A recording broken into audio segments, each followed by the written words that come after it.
Here's a place where all of us can be safe. Our stories of transformation can be safe, and all the things we want to research are safe here. This is Safe Space with Cheyenne. I'm really excited you're here, and I hope you stick around for a while, because I've got a lot to show you before I leave Earth. I love you guys. Welcome back to another episode of Safe Space with Cheyenne. Today I have the pleasure of sitting in front of Carolyn Ulitsky.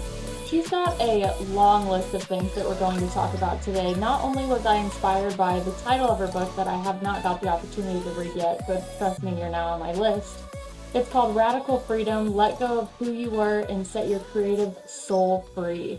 And I know that speaks to me, so as a person who lives through books, needs inspiration through books, that title really got me immediately. If I had to read a book by a cover, that's a book that I'll be reading. And on top of that, she is the owner and operator of SomaWise Muscle Therapy. And today I want to get into the intuitive feeling that comes when you do body work with people, and definitely get into her background and how she really serves humanity in a multitude of ways. So Carolyn, thank you so much for coming on. Oh, thank you for inviting me on. I'm really excited to be here today.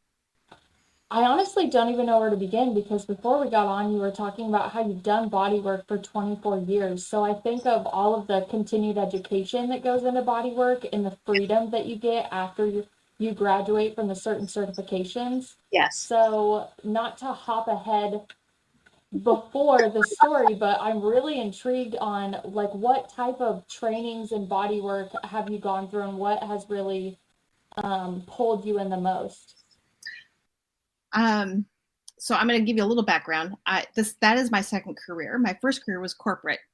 So I had also a very thriving, upcoming practice in corporate admin, and then moving my way up. Left corporate because I didn't like doing HR mergers and acquisitions. It was pretty prevalent back then. They were acquiring people. So my next step was what do I do next? With 3 daughters, what could I dive into next? And my whole family comes from a Western side medical practice. My dad's a respiratory therapist. My mom's a retired nurse. I didn't want to be a nurse. So as a Filipino, typically that's what we were supposed to do, be a nurse. That's not what I wanted to be. Massage. I would get them all the time, and I loved how I felt. Right, I got connected to my body. It was really lovely. I loved how the therapists, they were all very calm and relaxed. So I thought, okay, we're going to go do that. And I'm trying to think, how old was I? I think I was 32, and leaving corporate. My parents were like, what are you doing? You got 3 daughters. What are you going to do with this? It's like, don't you want to be a nurse? It's like, no, this is really what I want to do. They were not happy with me. But what I did was, here in California, you only need 500 hours. At the time, it was only 100 hours back when I was 31. So it was in the early 90s. You didn't need that many hours. But as I returned after raising the girls a little bit longer, you need 500 hours to be certified here in California.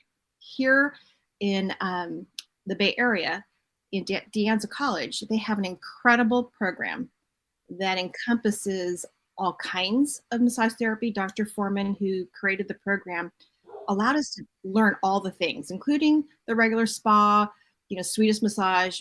But the people he brought in to teach were all gamut. So physical therapists, chiropractors. We were fortunate to have a beautiful array of individuals to teach us what they learned.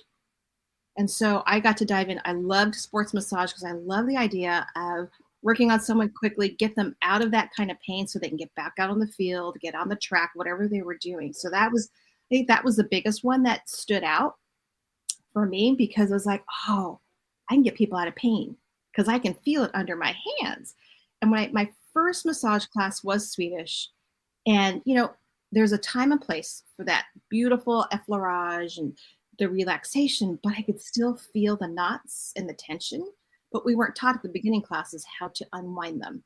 And so that's what led me into much deeper programs to unwind the actual knot or the twisting of the muscles and the fascia. But then there was emotions attached to it. So what I learned early on in my very first class, I could sense things from my classmates. We were sitting in lecture, and I put my hand behind one of the people I was going to be working with, and I'm like, "Are you feeling okay?" She goes, "Why?" And I'm like, I'm feeling sadness. And I was just telling her what I was feeling. She goes, how do you know that? And I'm like, I can feel it.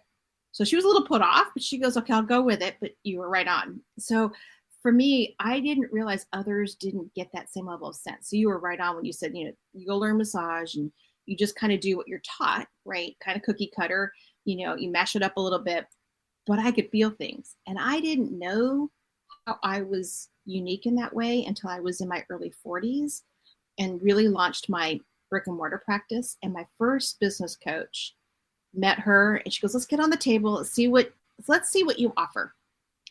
And sure enough, as soon as I was working on her, I had picked up all the different spots. She goes, how did you know to go there? And I said, well, my hands just wanted to go there. She goes, what are you picking up there? And she's also very intuitive. I knew that, but I didn't realize she was helping me to, own my intuitiveness. So it was way cool to she goes, yes, I had an accident as a child on my bike. I mean, so I could see it. It dropped in and I just shared with her. But I thought that was normal. She goes, not everybody does that, Carolyn. And I'm like, what? What are you talking about? And so it was a fabulous way for me to just tune into those pieces. So many things I need to pull apart here. Because my favorite is when people switch over from the corporate world, whether they need to know they need to go, they want to dive into something deeper, or they're just not really living their calling. That Right. is such a relatable thing. I have my own story. So yes, I can identify with that. Moving into body work, and then even when you get into body work, you still feel like you might have to be put into a box to obviously honor the curriculum that you came from. Correct. But what did it feel like for you to really tap into that empathetic and intuitive side when it wasn't even a part of your, I don't want to say belief system, but it definitely wasn't in the forefront of your mind? Exhilarating is probably the best way to put it, because I can get to the spots and I could sense what was going on, right? And they, meaning my clients that are on the table, are like, how am I really cannot describe it. But it's thrilling for me to know that I'm actually hitting the spot and I can help them release it and they can feel better. That is the gratifying piece for me. And that level of gratitude and just, whoa, I actually helped somebody. Mm-hmm. And then your hands are guided to it. Then you said you also get mental images. I do. I get mental images, little pictures or words drop in. And that's usually where that BodyMind coaching comes in for me. That didn't get on until, it was always there, but not formally until 2017, 16, 17. But asking the questions instead of just telling them what I'm seeing. It's more of what happened in this space. And a lot of times they can't remember. And then the more I work that area, move to a different spot, and then come back, it finally comes back to them. Oh yeah, I had a car accident and this is what happened. And so it's just interesting where those things just naturally just drop in for me. And I go with, it's taken a very long time to get comfortable when those things come in and then ask the question. That was kind of where I was guided the next way is okay, you're on the intuitive aspect of it. You're picking up on traumas, emotional, physical. So, I mean, essentially it is like a form of energy work. Yes. So how do you make sure you're not taking on anything from the clients? Do you have certain grounding practices, protections, belief systems? All of those. So I'm also a Reiki master. So early on as well, I did the Reiki curriculum. And in doing that, I think that also opened up more of that level of intuitive, but that also reminded me to stay very grounded. So it's in the grounding and that constant flow of energy moving through me so it doesn't stick. There was one point where I was working so much with clients and I went to a Reiki share and one of the practitioners goes, what are you doing? And I'm like, what do you mean? She goes, you got a ton of energy on you. So she cleared me of the energy. She goes, you really have to remember to clear yourself. From that point forward, it was like, no wonder I was so tired, because I was just running through the clients like I would if I were at a sporting event and just move them through. But even then, it's about just gently in my heart and grounding, going, clear their energy, send their energy back, call all of my energy back to me, and anything that doesn't serve, move through me completely. And it's that simple. That's all I have to ask, just reminding myself to let it go. Did you just do the certification with one person, or did you have many Reiki influences along your journey? There were two of us that were doing our Reiki, but I had many other influences actually later after I'd finished getting my Reiki. I was just so enthralled after having the massage. through certification, then running into Reiki, it's like, oh, this is a natural place to go, because it just was exciting. And so it was a one-on-one, two-on-one, and then I got into a group of people that actually did a lot, and I've never seen anything like that before. Did you have to overcome any hurdles and skepticism getting into Reiki and like full on studying energy work? So I think I'm naturally pulled to it. I was raised as a Catholic, no longer practicing. However, it was just breaking away from the thought that you can't do this. This is not you. And so it's more, of course, my parents are like, what do you do? Again, it's like, what are you doing? This is not normal to them. Mm-hmm. So it was a matter of me just, they're going to have their own beliefs. I've got mine, and I know it works. So I had to really build that muscle of not doubting myself, of what I can do and what's actually happening. I went through a couple courses as well with Reiki. I never went into like the master attunement, but I also like fell out of the belief of the person that I was learning it from. They weren't like a grounded person. They had definitely a lot of, I don't want to say like attachments, but that's like the best way that I could say. And it just wasn't like safe for me to continue on. Right. But I didn't want it to take away from my belief in Reiki and the things that I had experienced with people that we were all working with and practicing on. Right. We had just like you said with the practitioners that you've worked with, we just had some transformational moments in that room together. Like, while it did feel safe in those small pockets of energy, I would say, there were so many things that were proven to me that I didn't even realize, like, subconsciously I was still skeptical of, because like me going in, I didn't come from a massage background. I used to have a nail salon when I was in my early 20s, and the other girl in the salon was a masseuse as well. So I was her guinea pig, and she was my guinea pig. So there you go. Yeah, it was perfect. So like, I don't have a massage certificate, but I've been taught by so many people. That's and right. then, you just work on friends and family, and I'm the same way. You walk into a room and you're like, I know everybody that's in pain in here. I'm going to make sure I don't absorb any of this. And then obviously if someone wants your help, you're there for it. So I had the background as far as massage. I knew that energy and that worked very, very well together. So I was fine with that. But then when I was getting into the class, I was hitting walls of like disbelief and skepticism that I truly thought that I had worked on. So that was probably one of the things I was really grateful about going to the class. Right. Is just like, okay, all of this really is real. I don't know why I sit here and continuously try to debunk myself like these things haven't happened or aren't possible. Right. But every like client or person, whether an intuitive conversation or body work that I worked with, I mean, it expanded my mind so much. And I feel like you have to have moments like that with your clients where every day you're like, oh my gosh, am I really going to have to deliver this message and ask this question? But then at the end, they're just like, that people just feel so seen in energy work is probably the best way I would say. So many things we're hiding. I know you brought up the fascia system, which I think is really important to discuss and really get into. I would love to hear more about your take on it. Sure. We can definitely do that. Yeah. Because again, like I'm working with mine too, or I'm like getting that childhood trauma out of there. Gotta get in those spaces. And I'm watching my practice evolve in that way too. Like I said, it's with sports, it's quick in and out. Working with athletes, it's quick in and out. I also have a variety of different individuals that do that. But you're correct about Reiki. There's a level of expansion that goes on because you do doubt. And the individual I learned Reiki from, and actually was a Reiki master, we had a falling out a long time ago, but it was more of, it's pretty much those kinds of things. She was an incredible individual. She still is. I still follow her every once in a while, but we weren't on the same page on certain things. So it was a matter of, I needed to learn what I needed to learn and discern what was best for me, and then just needed to part. And then I've got a whole nother group of individuals that love doing it. It definitely is like a cycling thing. I don't want to get too into like you match with people who are on your frequency, because I just think there's too much information missing in that. Yeah. But I am a big believer that you can go and experience whatever you want, sit down. Not everything they're going to say is for you, so you really do just pick what's for you and leave the rest on the table. That's correct. Absolutely.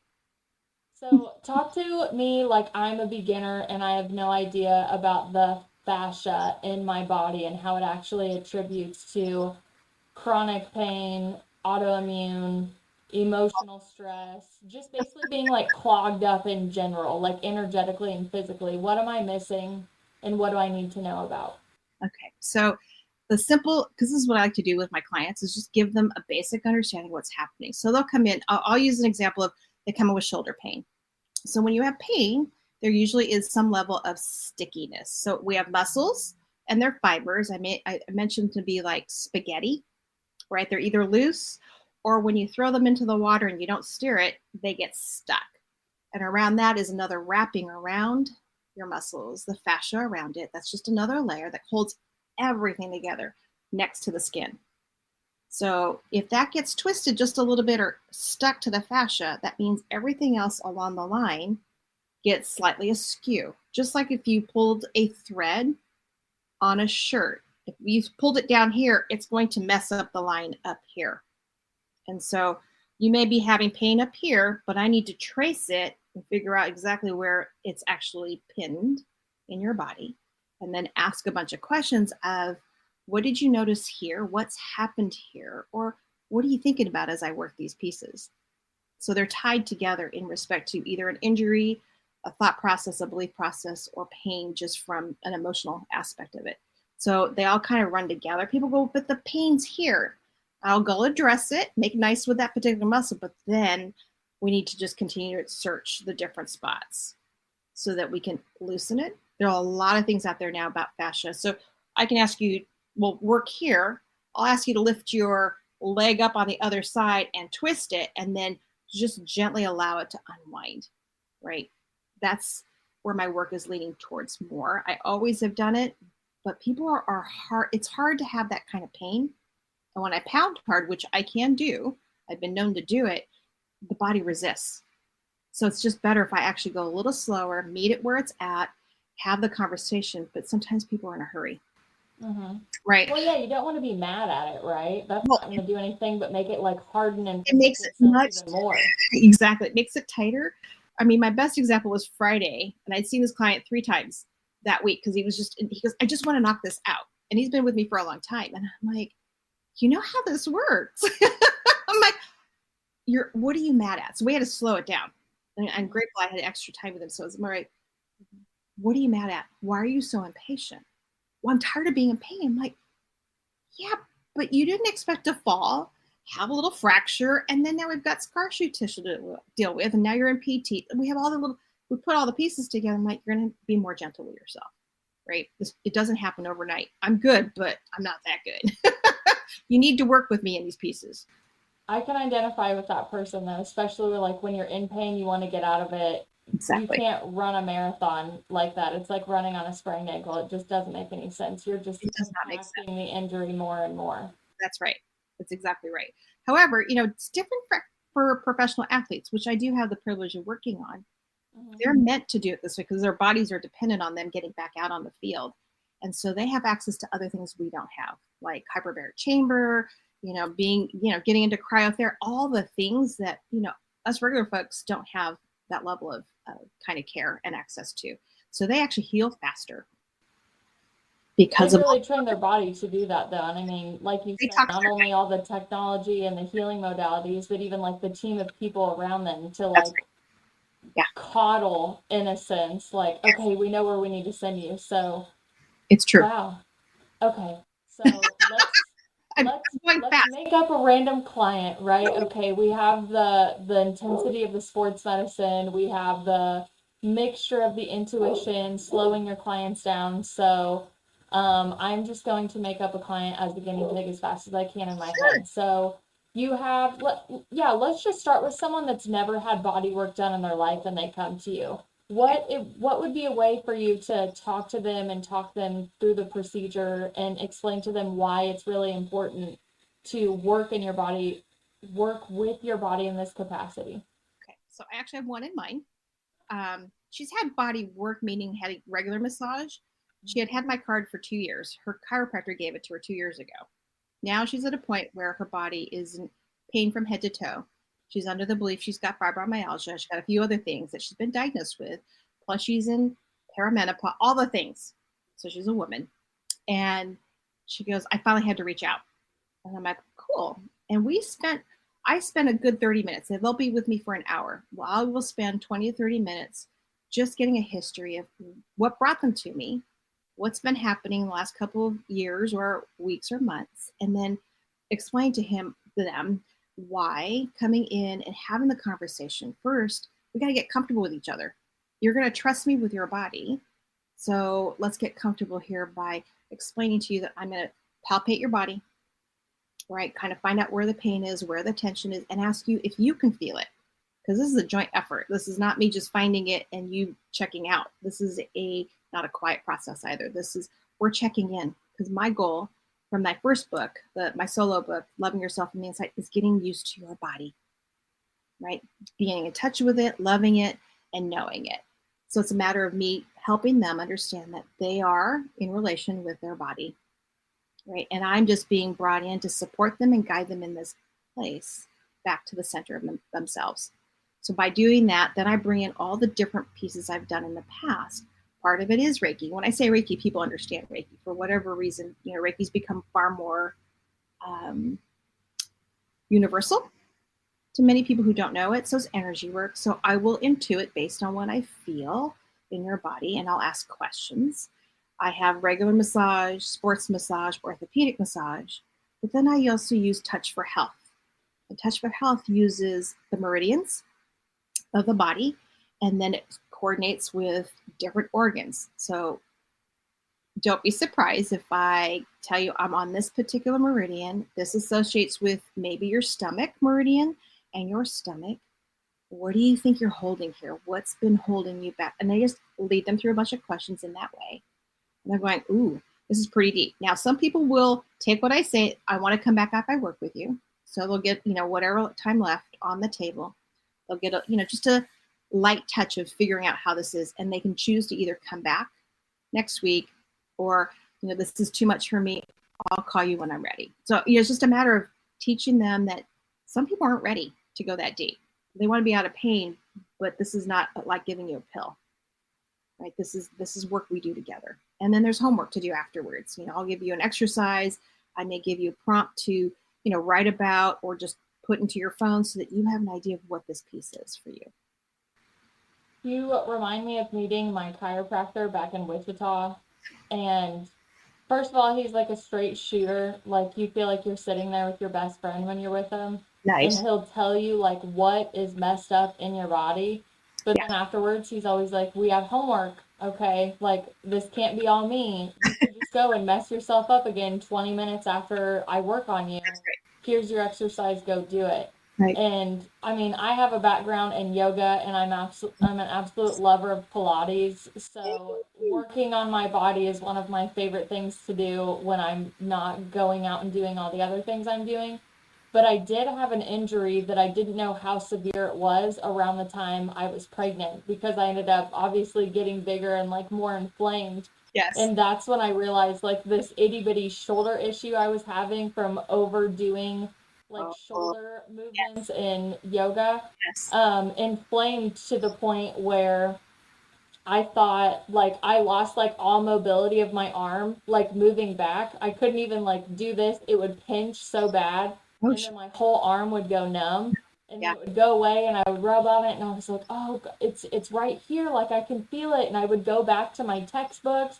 I would go through the meridian lines. I would go through the emotional codes, everything. And I was just like, I really think I'm going to have to get some outside help with this. Like something's going on. So I finally went and got adjusted. I got adjusted from him like every 2 to 3 months when I was pregnant, just because my baby was sitting on everything, pushing all of me out of place. And I'm like, I gotta be put back together if I'm going to get this girl out of me. But I went there and I kept telling about this crazy pain that I'd been having. And I put up with this for like almost a year. It wasn't as intense until I got pregnant, but I was just like, I just thought it was like a yoga injury that I was going to work over, some scar tissue that I was going to work with. Thank goodness I went to him.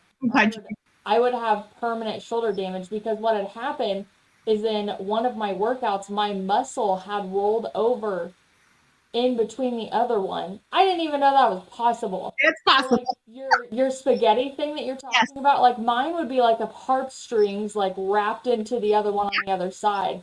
Oh yeah. It was pulling stuff on my chest, it was pulling my Yeah. back, Everything. everything. Yeah. So he was able to work that out and give me some really like exercises I still do to this day. Good I for you. have no scar tissue that I can feel. I don't have any of that crunchiness that moves Right. over. And I mean, honestly, I was on my way to like being 40 with the shoulder surgery, and I am not like a Western No. medicine person. I really am not. Like, I'm not talking down on it at all. I love alternative medicine. It has absolutely saved me. Body work, yoga, herbalism, all of that stuff is like my jam. Right. So why I bring that up is because it was extremely empowering Yeah. to not only go to somebody like him and for people like you, but to take their health back into their own hands That's right. with the coaching that you give them. Right. Have you seen like a transition in your clients over time and really empowering themselves after Absolutely. whether starting with you or you being a piece to the puzzle? Yes. Oh, absolutely. And there are clients that have been with me for over 13 years, some a little bit longer, depending on their age. um, but for them, because of the work we've done together, whenever they've either had some extreme, either chronic or acute pain, because they were willing to learn about their body and get in tune with it, when they come back in, if I had seen them for a little while or they come back in on a regular checkup basis every 4, 6, 8 weeks, whatever it is for them, they go, I was feeling it here, and this is what I was doing. This is what I was. So they can come in and tell me what they're doing, and then they pay attention to. It's not just the pain anymore. So if I hit a spot, they're going, okay, I felt it on this side of the leg. What would you like me to do? And this is what I'm feeling. So they've become that deep learner of themselves, and it's exciting to see people go, oh, okay, I get it, right? So definitely empowered because they're going, okay, I don't need medicine per se. I don't need a pill, but this is what I need, and I need to unwind this. Okay, this is when I make a call to Carolyn. I need to get in. So they're empowered. They don't feel afraid that I've hurt something, because usually what happens with most people when they're in pain like that, it's like, one, do I have cancer? Am I going to die? Those are they go very catastrophic until we come back in and I calm them down, get their nervous system to regulate so that they're not going that way. It's like, no, this is pretty simple. We just need to pay attention to it. That's beautiful. Okay, now I have some trippy questions based on like energy work on if you've seen anything. So, have you ever experienced finding like a past life wound or attachment in any type of Reiki services or massage therapy that you've done? The answer is yes. I love that. Okay. Have you ever? And I have plenty of stories for that too, because that all exploded right during COVID. It was very fascinating to have interesting things show up in that place. Have you ever had any like visitors from spiritual teams or extraterrestrial teams Yes. show up? Yes. Okay, because I have too, so I always check that with Reiki people. Because the first time that happens, the first time that happens, you're like, am I going insane? Is this really happening? Yes. What's going on here? Yeah, I ended up buying like a book of like a different multi-dimensional species because there were so many on this girl's team. And like I started doing it, and it was one of the first times where I was asked to step back multiple times and just hold space. So they're like, just start praying. So I stepped back, and it was all third eye stuff. I think I should tell people that you don't actually like the wall doesn't actually open up. It's right here on the TV screen in your head. That's correct. And then the clairaudience pulls through so you can communicate. So it'd be like more telepathic is what I would say because nobody's lips are moving. Yeah. But they all came through and surrounded her. They all had like the same robes on, but they were obviously all different species. And as soon as they came and surrounded her, her energy body was in a cocoon of cobwebs that were lifting off of her all at once. And then they cut all of it with their hand. Again, it's like an energetic cut. It looks like a bunch of white light. And then all of a sudden you just see all of them just pulling all of these webs and strings off of her. Yes. And I was like, I'm just going to stand here and pray, like, let me know what I'm supposed to do here. Holding this space. Is crazy. Yeah, like definitely holding, like witnessing and holding space. Yes. Like they're kind of the same thing, but they're not, I would say. Like, I definitely, like, love being both, but, like, coming into being a witness and realizing, like, you don't have to fix anything. You're not, you're not God in this sense is kind of what I think about it. So that was one that really opened my mind to just how powerful the energy work really is and just how alone all of us feel, but we really aren't. Like, we have no idea truly, based on a lot of conditioning, who is actually on our side and helping us. And I remember, like, I was like, okay, at the end of this session, I'm gonna have to tell this girl what I saw. And I usually let them go first, so what I see doesn't, you Correct. know, mess with them. So I was like, okay, like, you're gonna go first, tell me what you see, and then I'll tell you what I experienced when I was touching parts of your body. And I had a certain stone. I hate that I can't remember what it was, but I remember, like, I intuitively place stones before every session, and I put one under her pillow. And in my mind, I always call it the galaxy stone because it looks like a very sparkly meteor. Yeah. And she, like, leaned up from the table, and she was like, one, I can see better out of my eyes, whatever that is, she said. And then she goes, but as soon as I laid my head down on the pillow, she's like, I just shot out into the galaxy. Just shoo. And I was like, okay, confirmation. Because as soon as I touched her, like, that's what I was kind of seeing was the opening scene of Star Wars without Yeah. the words. Like, just kind of All like the the back. yes. Yeah, Yes. kind of like the background right now. Like, Yes, it's just, it's exactly. the galaxy. And, you know, she continued to tell me that. That was one of the things. I'd have to paraphrase the rest. And then I said, okay, do you talk to your spirit team? Do you know who is there for you? And she kind of told me a couple people, and I said, I know you might think I'm crazy, but also we're on the same level of, ooh, that's cool. But this is what happened. This is what I saw. And I ran her through the whole thing, and she's like, what? And I'm like, yes, this is the first time. Like, I've heard from other people that I interviewed, like, they have people visiting and coming in and doing stuff all the time, but that was the first time that I had direct experience with it. I And love it. oh my gosh, did it just open my mind to the possibilities and just the absolute, like, power that can actually flow through us in, Absolutely. like, a unified field aspect. Yes, I agree. I mean, so yes to all of those things. My very, I have to say, I probably have always had that skill set. I wasn't aware of it until really when I was doing muscle therapy and body mind coaching and Reiki. One in particular, um, my first brick and mortar was in a gym. I put myself in there because I fashioned myself after the two gentlemen who also had muscle therapy practices, and they were successful. And I interviewed them, and I just took their practices and did them for myself. And that's what propelled my business to do really well. I had one lady come in. She came in, had no idea why she came in, on the fact that she was in pain. In the middle of her session, I'm getting this energy pushing up against me, and I think you're right. It's like telepathy. So it's more of this person wanted me to tell her something. So I'm quite, God, how am I going to do this? And I'm like, okay, just ask the question. Are you married? Well, no, I'm a widow. And I said, so this is going to sound really strange, but your late husband's here.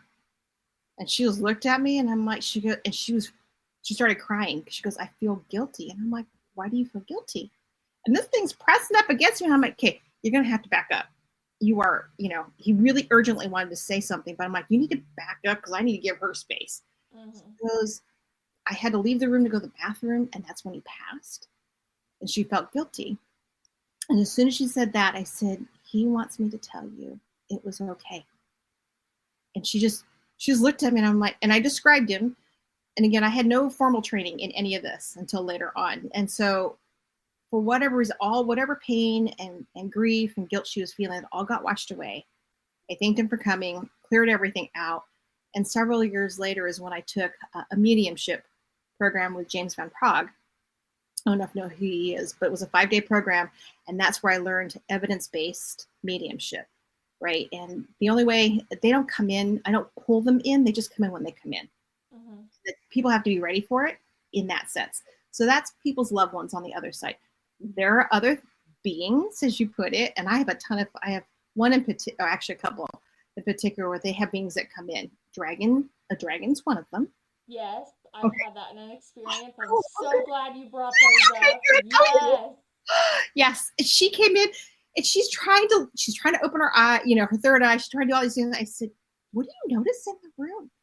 She goes, "It feels expansive," and I'm like, So how about by your feet? So I just let her through it. She could feel it, but I could see this dragon. And I had to actually go find some pictures. And I said, it's a combination of these pictures. And she's an artist as well. So she was able to kind of pull all the pieces. It was so much fun. And it was funny. She and I had lunch the other day, and I said, "So, do you still see your dragon?" And she goes, "Yeah, when I pay attention to it." I said, "You realize she's right behind you." And she goes, "Seriously?" I said, "Just close your eyes. Let her just wrap her wings around you and just enjoy that." So it's just, I'm having fun with it because it's unusual for people to be open to it. Not everyone's always open. There's definitely like there's something that I'm totally gonna misquote from the Bible, but basically like how God says, be like childlike, like be like the joy of a child. That's great. And I think there is like a protective mechanism in a flow state to just experiencing it and not judging it and just going, oh, okay, maybe this is possible. I'm gonna open my mind to it. That's I know right. there's a lot of like, I'm not even gonna get into like the bad negative forces of Yeah, don't go there. people focus on that so hard that they push the good out. Yeah. And that's not what this conversation is for. No. So yes, like the joy of a child is what comes to me when I really go in to learn these modalities, and I'm like, this is possible, because like story time, I went to one of my favorite Reiki practitioners, and I mean, she's just saved me from so many ailments, is probably the best thing I could say. Perfect. But I knew nothing about like dragons like that. Like, I mean, I was pretty out there. I was pretty out there, but that woman showed me I wasn't out there far enough, right? Hadn't done my research, and she was like doing like the third eye stuff and scanning down my body.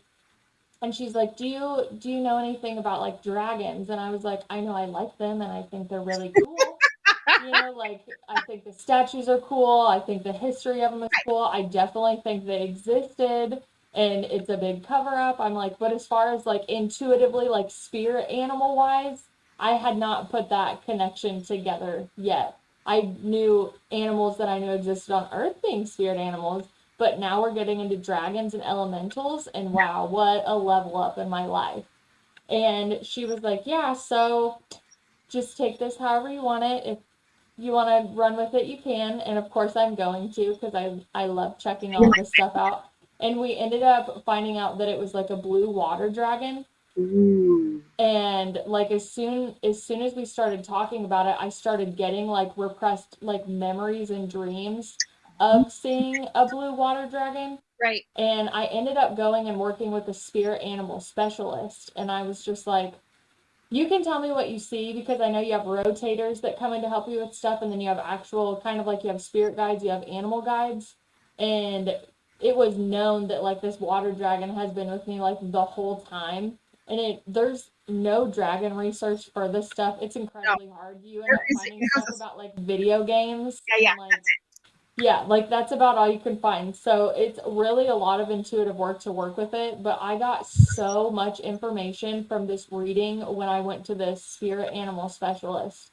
And I ended up going into a shop a few months later and just like, you just kind of walk back. Yes. No rhyme or reason. And like dead center in the front of me is the actual statue of the water dragon that I saw in my head, like down to the color on her belly, her web, like all of that. No. And I was like, yes, there you are. And there's still that skeptical part of me that was like, you're going and saying dragons. And I'm like, shut up. Like, this is my moment. This is connecting me Just to something. take it in, yes. Yes, I love this moment.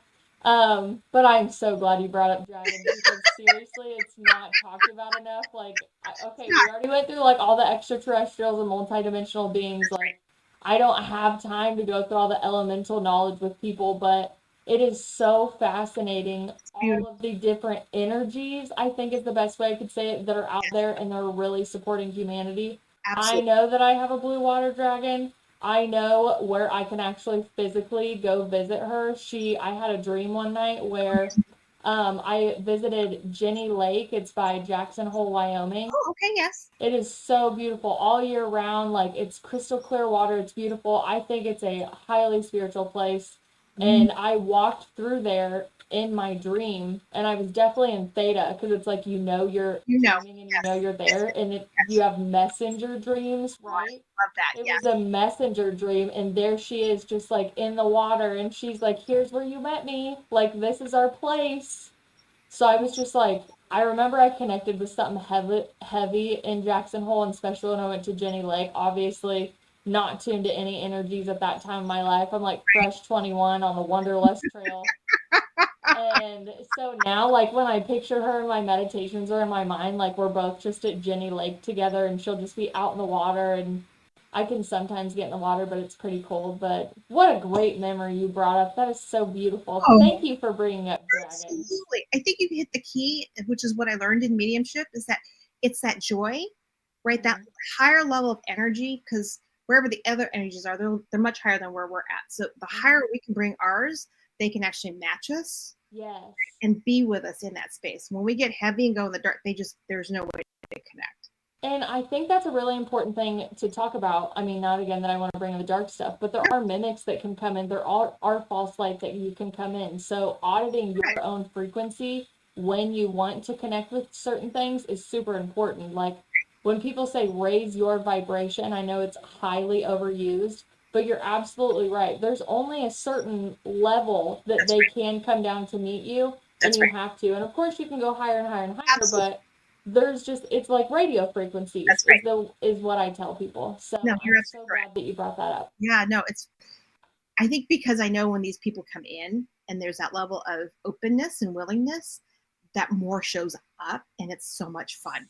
Same way. I feel that too, just in a lot of my experiences that I've had. I did some tarot reading things and some intuitive readings, and I definitely used the cards as a barrier because I had clairaudience and claircognizance. Correct. Yes. But if you just walk into a girl with crystals on her table and no cards, and I'm like, I'm just going to have a conversation, I'm going to tell you some shit, they're just going to look at you like a cuckoo. So, like, that was kind of my barrier to kind of guide it.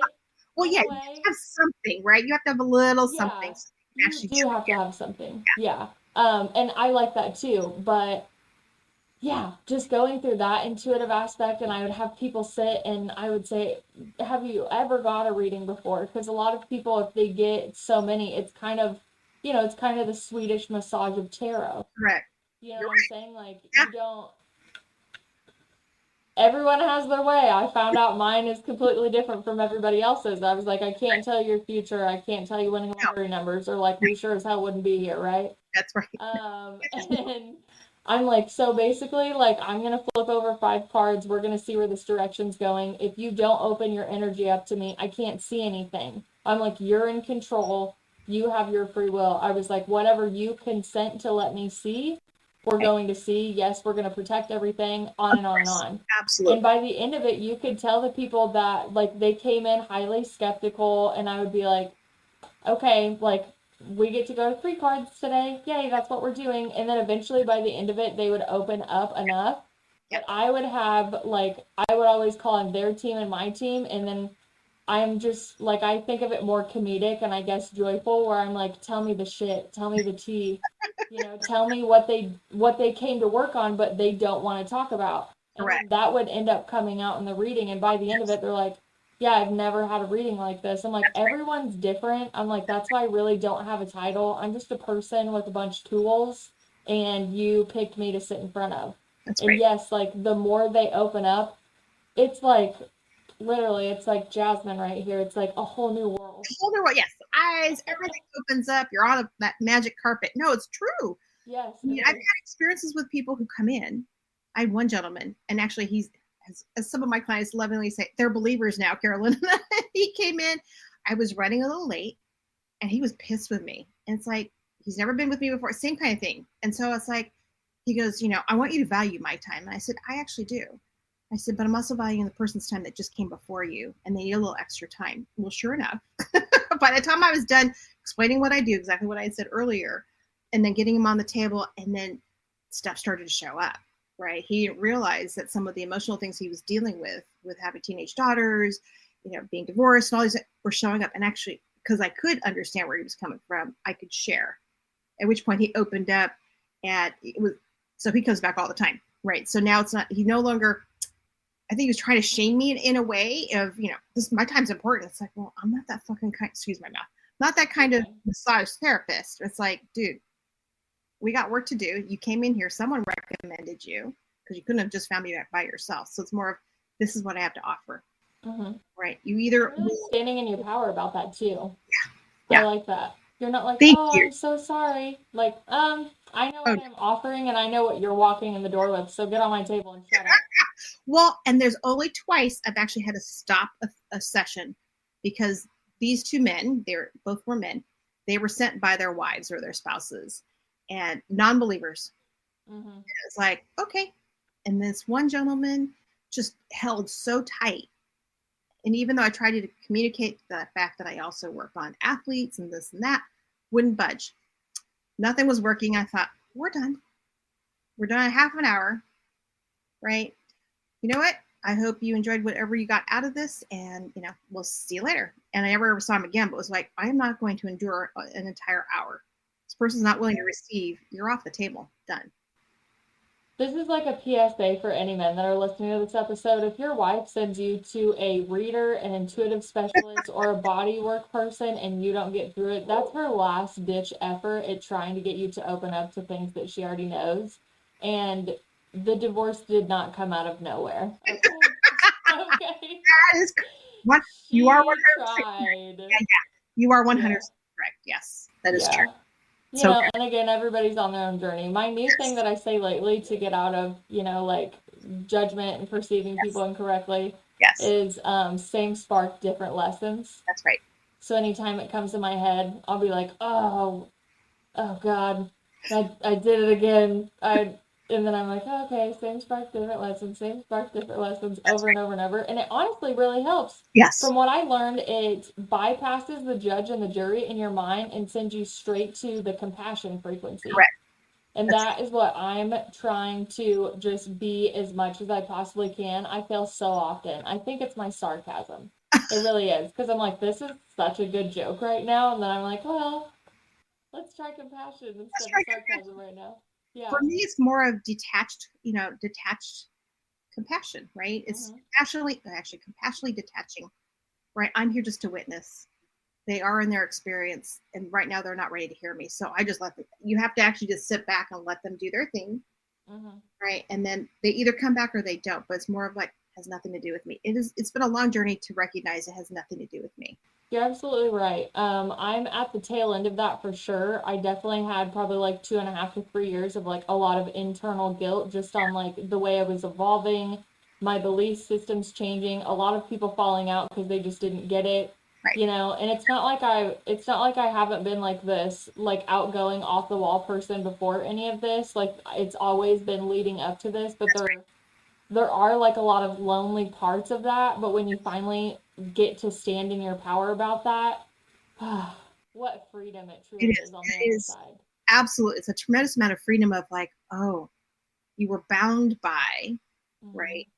Tethered by, as part of this, the radical freedom piece is that we're bound by either vision, by beliefs, whatever else. And this is that untethering. When you can untether yourself and that you are free, it feels lonely at first because you really want to stay attached to the things you're comfortable with.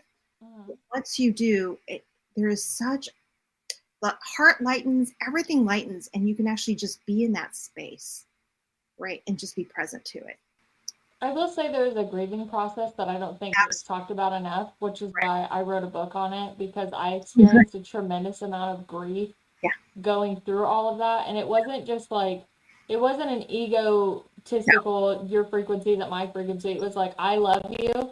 I don't want to let you go. I'm going to stay here a little longer. Right. And I hope you can see me. And then like that was not honoring parts of myself. So then when I like energetically attached, maybe not necessarily in the physical over and over, because everything's going to happen in the quantum first, in my humble opinion. Correct.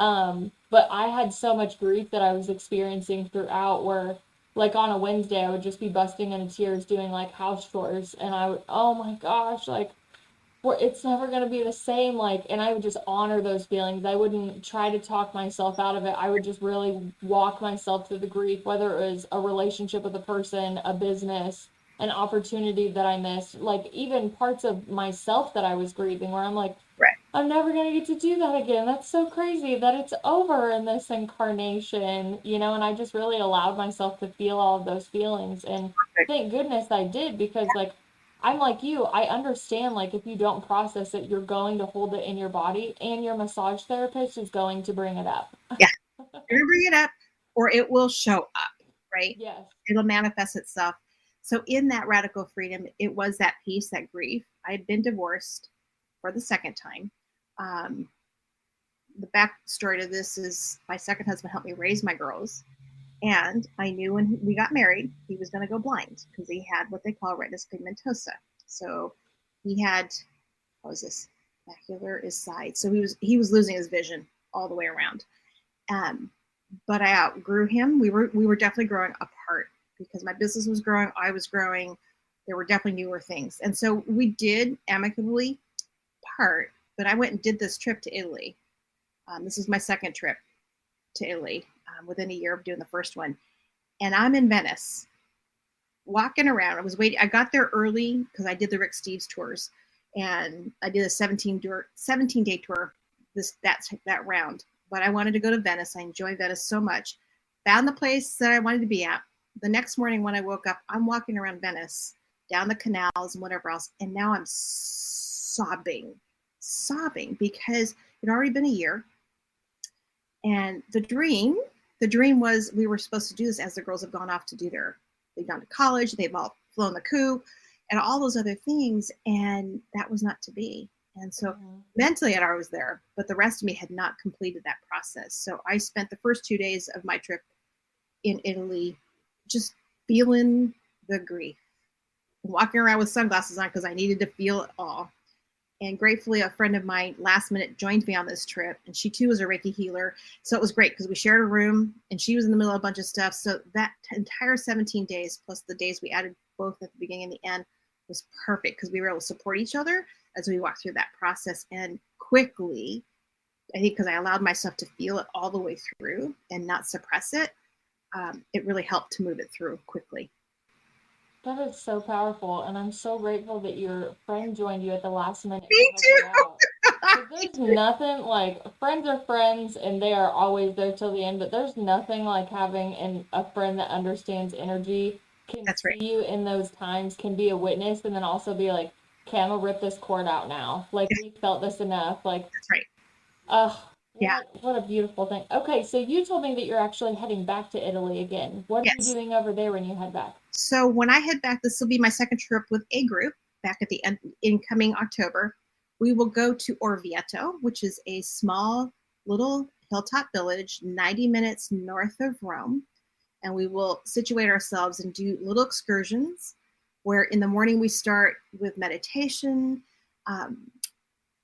connect to Italy. I love the feel of Italy. It's just different from being where you're normally at.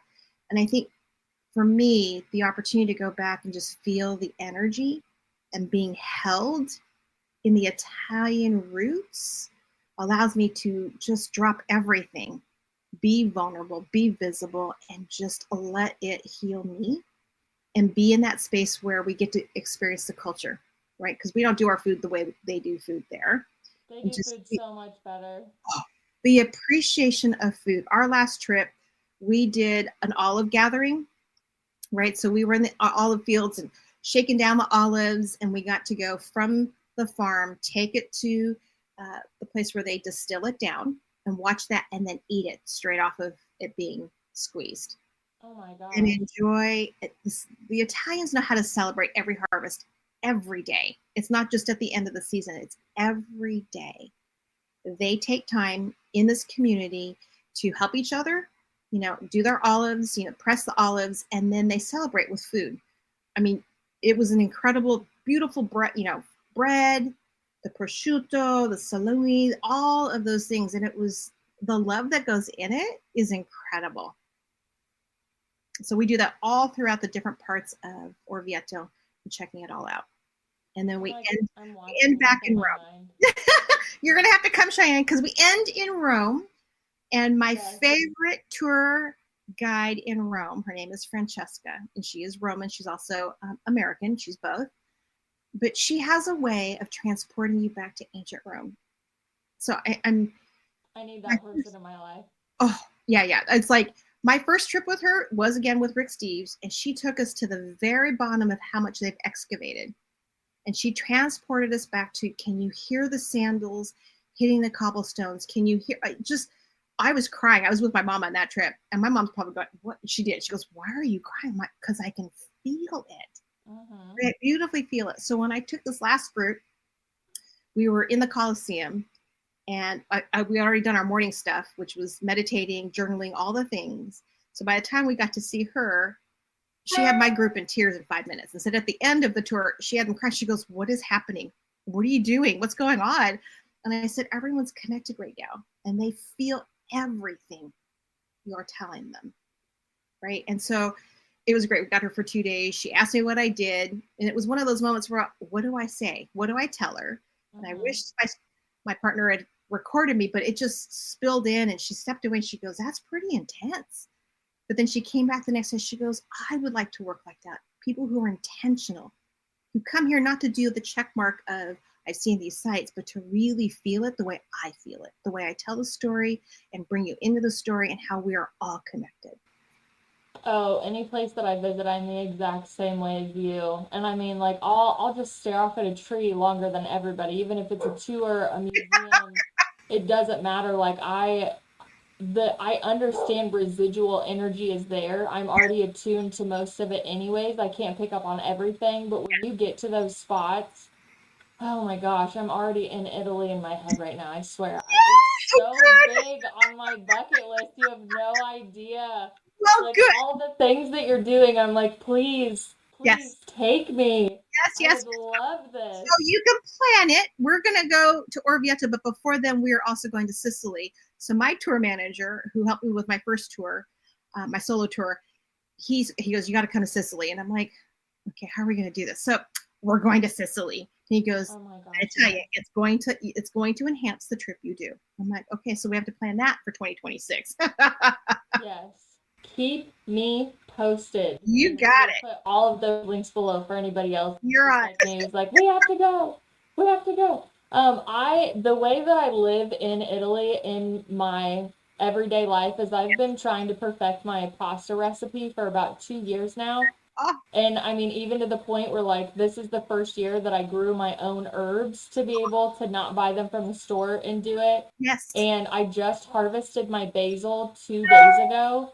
So, like, probably not tonight, but like tomorrow, I'm going to make another batch. And I'm obsessed with making any type of pasta, but like a red sauce is my favorite thing that I've literally been working for so many years. And every time I do it and like I'm like boiling the tomatoes, I'm like, I feel like I'm doing it the right way. Like, this is how the ancestors want me to do it. This is how they want me to eat. Yes. And then I meet you. This is so beautiful. I love it so much. But the tomatoes in Italy, that last time we went, we had the last harvest of tomatoes, right? Vine ripe, right? With sliced, with burrata on top of it, with a little bit of olive oil. You're just like, it melts in your mouth. Oh my gosh. I'm so hungry. Well, you have to send me a picture of your next pasta dish. Oh, I will. Please. Oh, I will. You wait. You're going to taste it through the picture, I promise you. Yes. Okay, so get into your authorship with me. Okay. Talk to me. We've been pulling some things apart in Radical Freedom. Right. Again, as a creative, I always come up on blocks, or I have to step away from projects, or obviously still go work on myself. I don't just get to sit and create all the time like a clear vessel. You know, I always pick up attachments. I have a very grounded husband who's like, "What are you doing now? What are you doing now?" So, yeah. Are you okay? Are you still come back down to earth? Yes. So, like, I have my little anchor that pulls me back down when I get a little too flighty. Yes. But let go of who you were and set your creative soul free. Talk to me about not only the title, without giving too much away in the book, but what inspired you to write it, and, you know, just help us creatives about, like, what's up with all these blocks coming in when we know we want to do well, this goes back to, no, it's okay, because there was a block with this one as well. However, my very first article that I wrote for BodyMind Living magazine, I can't even remember the name of it now, but there were 7 of us writing for this particular magazine. And I'm sitting in my room at 4 a.m. going, what the heck am I going to write? And I did. I came up with Against a Block, but what was coming up was my stuff from high school. When I was told, you can't write. You don't know how to write. I'm not creative. I'm not flowery like most people. I'm actually very direct, right? Because it's just I don't have that kind of time to be flowery, even though I enjoy it. It's like I don't have time for it. So at the time, I was just meeting my current partner, and he was in Hawaii with his daughter who just graduated from college, and he was away. And we were texting back and forth, and I'm like, okay, I'm just going to put it out there. I'm trying to write this article, and I don't know what to write. And I'm like standing over my text going, do I send it? I barely know this guy, but better that he doesn't know me, because then I can just go on my way. Sent it off. That peeled open what was ready to come out. So it was a matter of just being vulnerable enough to just let that come through. And then when that article published, I was so freaked out because I thought, oh my God, everyone's going to see this. Mm-hmm. I ran to my two besties in Pleasanton, and they both, and I'm sobbing, going, oh my God, people are going to see me. And they just wrapped me up and going, you're fine, we love you. You're going to be fine. And they held me through the entire process. And it was scary. But each time I had to write for that article, I did come up with the same block, more of like, what do I write? But I got in my head. So what happens, what I found, and one of my other coaches, she goes, watch your process. And she goes, it's not going to be like anybody else's. So, growing up and writing in high school, you sit and you're just supposed to just write. Well, that's not how I write. Things just drop into my head. You and me both. Right? Okay, good. That. I feel so seen right now. I don't mean to interrupt, but I'm like, yes, thank you. You're welcome. No. Things just drop in, and I'm either plugging them in my phone or I'm writing them down. And then at some point, they stop. And it's like, it's time to string those up. So I string them up, put it away for a little bit, come back, and then more comes out. And then it gets pretty concise is what happens. And so that's what happened with Radical Freedom. It's like, ooh, how am I going to, I was focused on the trip to Italy and the freedom it brought in me from the point of the story in Venice, and then what occurred with the people that I took on this trip. It's like, how do I share that so that people can feel that level of freedom with themselves and what I had the honor of being a part of? And so it was more of, okay, just drop them in. I didn't know what to do. Everything started dropping in, and I sat with it for a little while. I'm like, okay, because it was 1,000 words, I thought it was 1,500 words. So I did have 1,500 words. And then it was like, I was getting ready to submit. She goes, no, it's 1,000. What? How am I going to do that and get everything in? An overachiever? I didn't plan on that. I didn't plan on it. So it's like, I'm sitting there going, okay, this gets even more concise. So it's like, how do I do this? So I just sat with it, and I was able to, that 1,000-word limit allowed me to get very clear.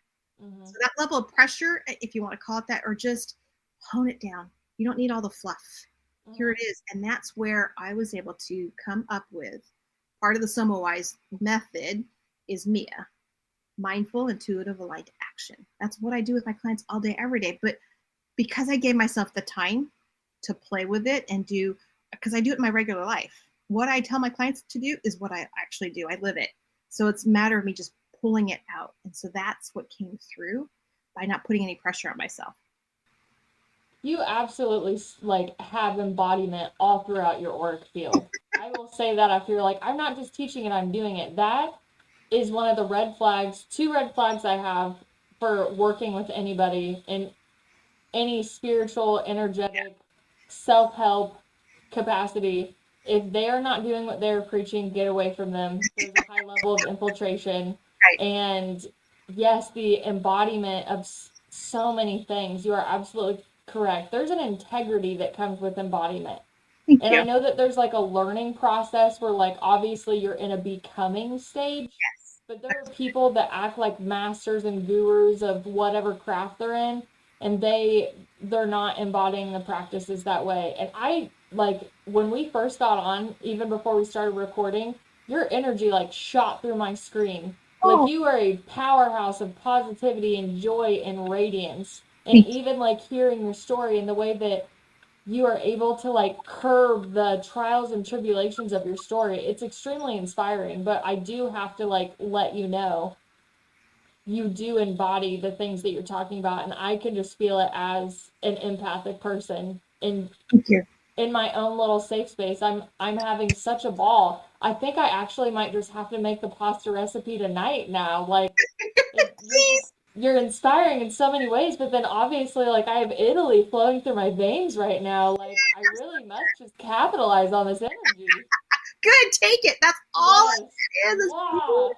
Yay. Thank you. Well, so even that process, Bill had not seen that process before. He's always seen just the finished product. So when that all dropped in for Radical Freedom, I thought they were all over the place. And I just put them all in one spot. And I said, he goes, "Are you done?" And I'm like, "Well, I'm done with this piece. What do you think?" And so I said, "Why don't you read what I got?" I'm like, in my head, I'm going, "Oh, he's going to hate it. It's not done." I knew that of myself. And then he looked at me, he goes, "You're not done yet. You need to string this together." I'm like, "Absolutely." Right. So it was just a matter of me being vulnerable enough for someone to see what I do and share it. And he didn't criticize me. He just says, "You're not done." So by the time I was done, he goes, "Wow, wow." Oh, I love that you have that feedback from a partner like that. I was so like, "Hey, thank you." And this whole new book is the same, Radical Courage. This whole other aspect. I won't give it away. We can come back on. We can do it again because this is that piece. You hit it on the nose. The becoming, right? And I actually have another one coming, Radical Awakening, right? And everything I think I've written, as I turn around and look, is from lived experience, usually right on that moment, or just a little bit behind, and it just helps me to tie those pieces. The writing is what that's done for me. So as an artist, I didn't think of myself as an artist, but as you put it that way, yes, I am an artist. Not only with the word, but with my clients, because I will come up with a stuff when they're at my table. We're having a conversation, and I just have to not put a whole lot of pressure on myself and go, "Give me a moment. It's coming in." When I can do that, then it does come in. I mean, early on, I couldn't. It's funny because I was just telling him that.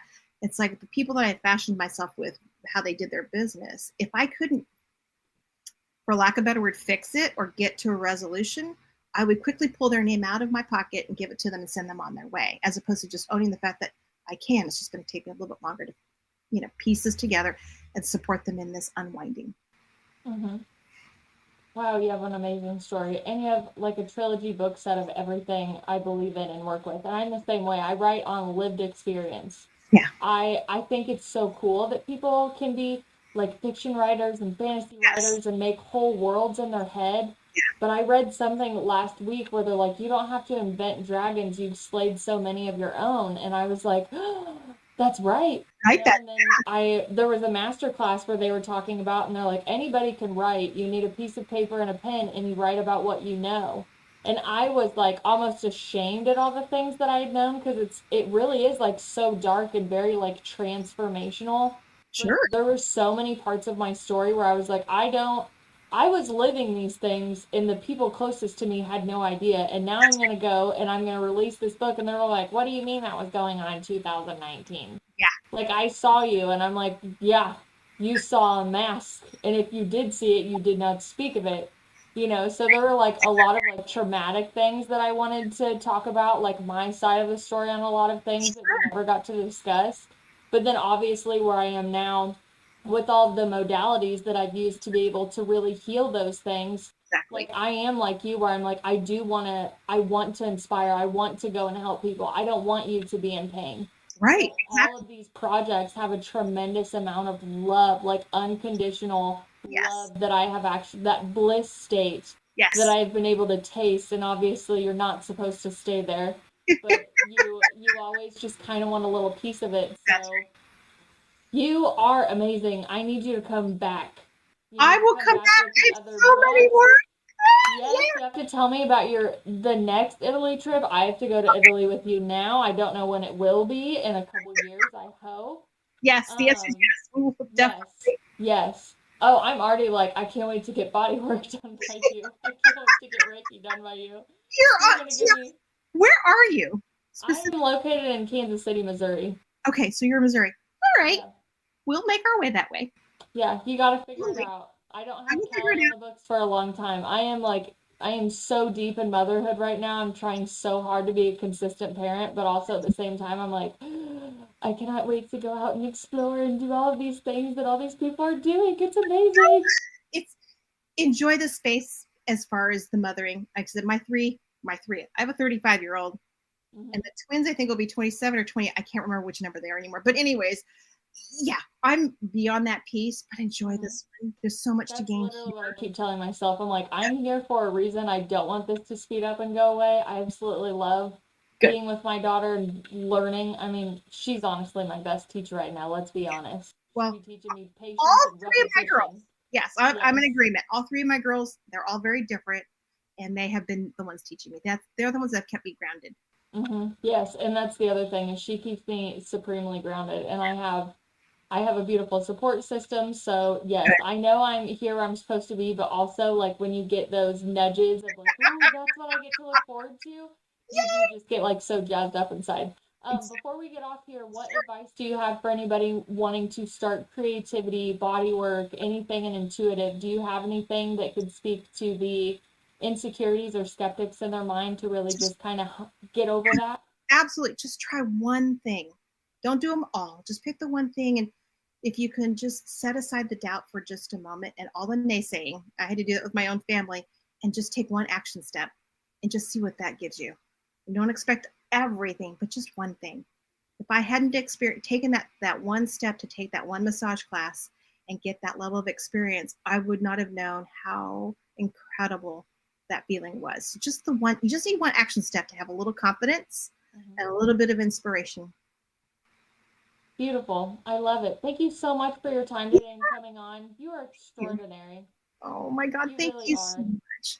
Thank you. You are as well, and I appreciate the space you've created. This has been fun. This is Yes. way been fun. Come back. I Come will. back. We'll just fangirl each other. I love Okay, it. let's do that. Oh yes, yes. Wonderful. All Okay, right. friends. Well, all those links are below if you want to check out any more of Carolyn's books or work with her in person. I'm assuming in the California area. In person, or we do it virtually. I can do it. Oh, I've you can do worked virtually as with well. clients while in Rome, and I have clients going, I hate to bother you. I'm like, I have 20 minutes. Let's sit down and do it. So I can actually work with people over the phone as Yes. well. Okay, well, that's good to know. All the links are down below, my friends, and we'll see you on the next episode. I love you guys.